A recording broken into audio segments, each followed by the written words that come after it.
Very fiery weekend in Los Angeles. Rioters protesting immigration raids burned cars, fought with the police, and then President Trump called up the National Guard. California's Governor Newsom railed against the president's move. He claims it's only increasing the cycle of violence. Dale Hurd reports. President Trump called up National Guard troops in response to protests that turned violent over the weekend. Last night, those protests continued. The Los Angeles Police Department declared an unlawful assembly Sunday night as protesters failed to disperse in the downtown area. Rioters blocked a major freeway and set cars on fire as law enforcement used tear gas, rubber bullets, and flashbangs to control the crowd. Protesters launched fireworks toward police. We had individuals out there shooting commercial-grade fireworks at our officers. That can kill you. And we have adapted our tactics to be able to have a chance to be able to take these people into custody and to be able to hold them accountable. LA Chief Jim McDonnell called the violence disgusting. We are overwhelmed. President Trump says he's not ruled out Defense Secretary Pete Hegseth's suggestion of mobilizing active-duty Marines if the clashes continue. We see danger to our country and to our citizens, and we'll be very, very strong in terms of law and order. California Governor Gavin Newsom blamed Trump for the riots.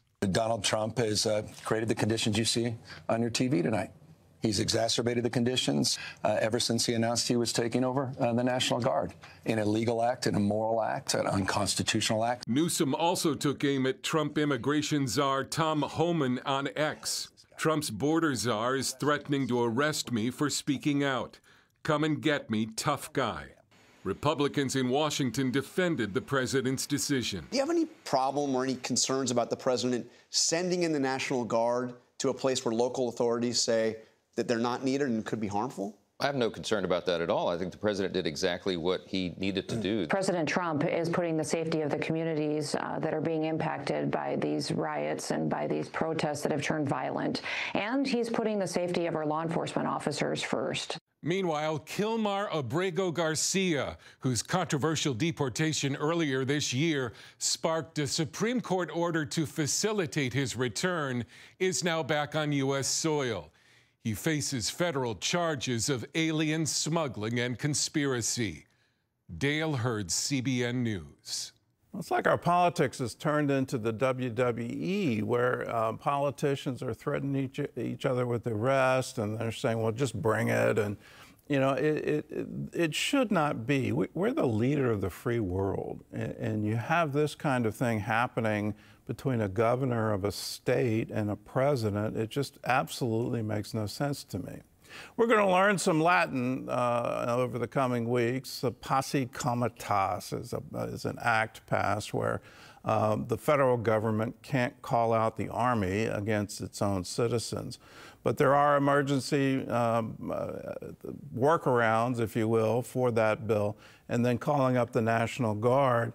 When I look at the situation where you have burning police cars and freeways being blocked and police being pelted with rocks and that kind of thing, and it doesn't seem to be being contained, okay, do you need extra forces on the ground? It seems clear to me you do.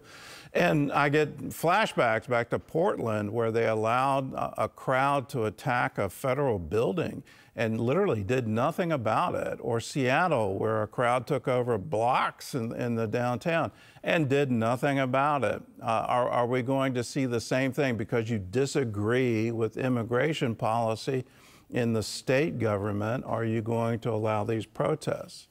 And on the immigration issue, if you think throwing Molotov cocktails while you're wrapped in a Mexican flag is somehow going to change U.S. immigration policy, well, you need to think again.